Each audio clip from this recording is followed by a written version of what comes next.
Olá, amigos do canal Que História.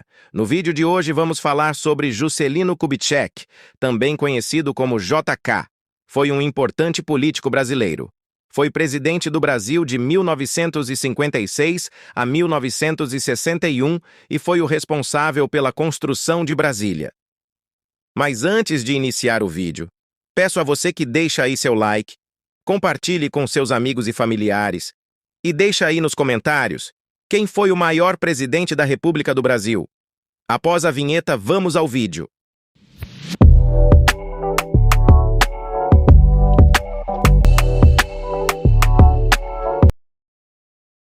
Juscelino Kubitschek de Oliveira nasceu na cidade de Diamantina, localizada no estado de Minas Gerais, no dia 12 de setembro de 1902. Juscelino era filho de João César de Oliveira e Júlia Kubitschek. Seu pai exerceu diferentes ofícios, como delegado de polícia e caixeiro viajante, enquanto sua mãe trabalhava como professora primária. Em 1922, Juscelino Kubitschek ingressou na Faculdade de Medicina de Belo Horizonte e manteve os seus estudos com o trabalho de telegrafista que realizava. A formação de Juscelino Kubitschek, no entanto, não foi fácil, pois ele tinha que conciliar o tempo com o trabalho e os estudos. No interior dos quadros do PSD e da política mineira a nível nacional. Em julho, o seu partido escolheu Juscelino para que ele fosse o nome do partido na disputa do governo de Minas Gerais. Juscelino Kubitschek disputou o governo contra o candidato da União Democrática Nacional, UDN, Gabriel Passos. O político udenista era concunhado de JK.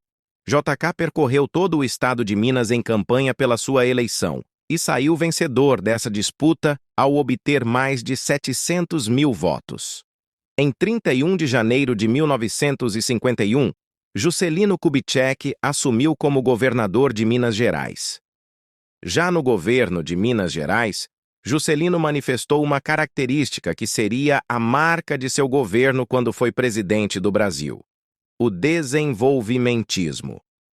Juscelino desejava transformar Minas Gerais, um estado baseado na pecuária e agricultura, em um estado industrializado.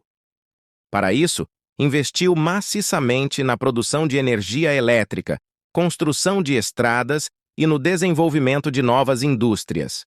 Ao final de seu mandato, ele estava gabaritado para concorrer à presidência, e foi isso que ele fez.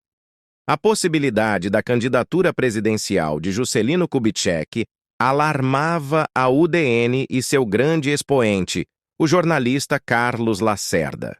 Esse partido de matiz liberal e conservadora entendia que Juscelino representava uma continuidade do legado político de Getúlio Vargas e procurava impedir uma eventual vitória do mineiro.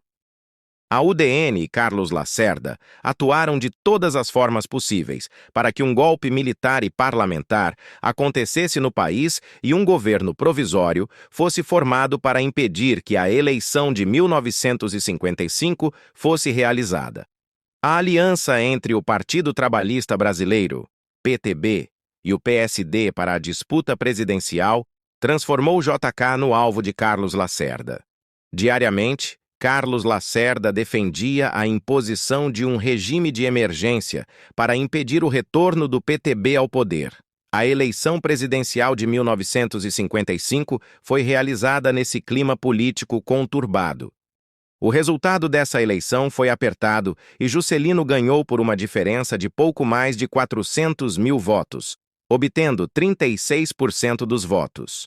Em segundo lugar, ficou Juarez Távora com 30%. Ademar de Barros obteve 26%. A vitória de JK fez com que o foco de Carlos Lacerda fosse outro. Ele trabalhou para impedir a posse de Juscelino, marcada para acontecer em 31 de janeiro de 1956. Mas ele não impediu a posse de JK. Juscelino Kubitschek assumiu a presidência em 31 de janeiro de 1956 e seu governo ficou marcado pela sua política desenvolvimentista, isto é, que incentivava o desenvolvimento econômico do país via industrialização. O político mineiro entendia que a modernização do país passava essencialmente pelo desenvolvimento industrial.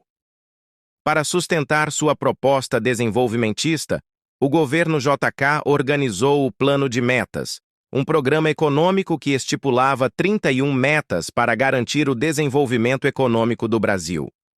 As áreas consideradas cruciais dentro desse plano eram energia, transportes, indústria de base, alimentação e educação.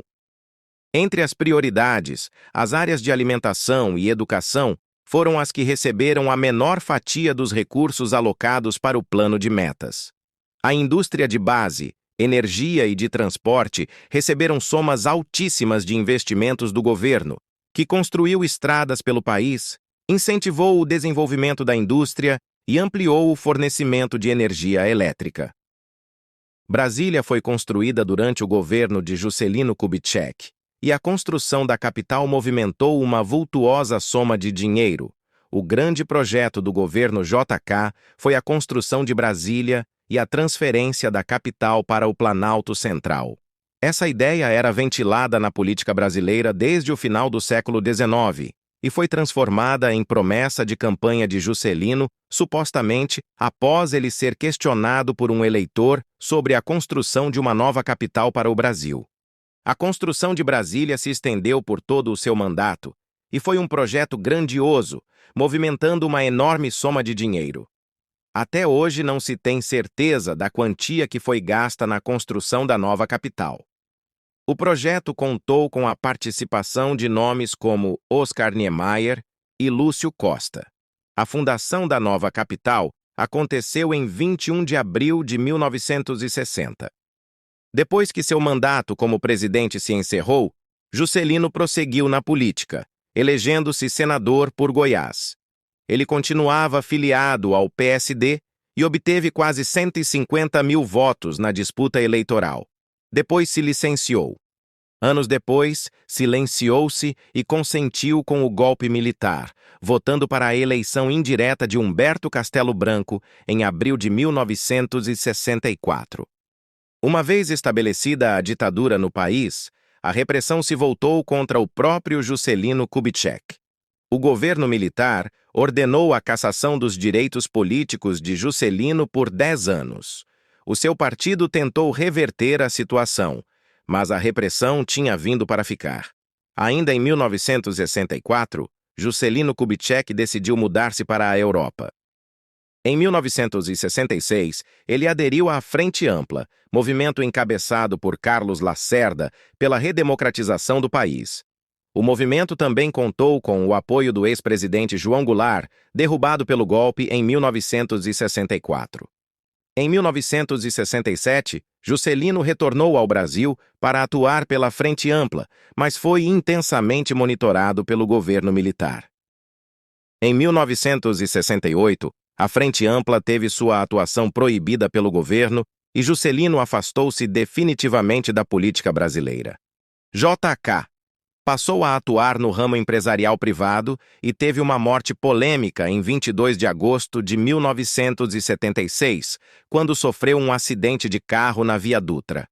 Investigações posteriores foram realizadas sobre a morte do ex-presidente. A Comissão Nacional da Verdade concluiu, em 2014, que a morte de JK foi acidental. Mas membros da Comissão Municipal da Verdade de São Paulo concluíram o oposto e afirmaram que Juscelino Kubitschek foi morto pela ditadura. Já a Comissão da Verdade em Minas Gerais concluiu que é bastante provável que JK tenha sido assassinado pela ditadura. Como pode ser percebido, a morte de Juscelino Kubitschek é ainda marcada por um grande suspense, uma vez que não existe uma resposta conclusiva que explique o acidente de carro que ocasionou a sua morte. Obrigado a todos que assistiram o vídeo até aqui. Deixa aí seu like, compartilhe, comenta aí. Você conhecia a história de JK? Você quer ver a história de alguma personalidade da história brasileira? Deixa aí nos comentários, nos siga nas redes sociais. Até o próximo vídeo.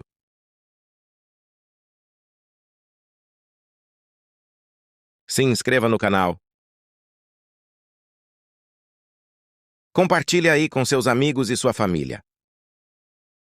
Veja todos os vídeos do canal. Muita coisa boa. Até o próximo vídeo, galera!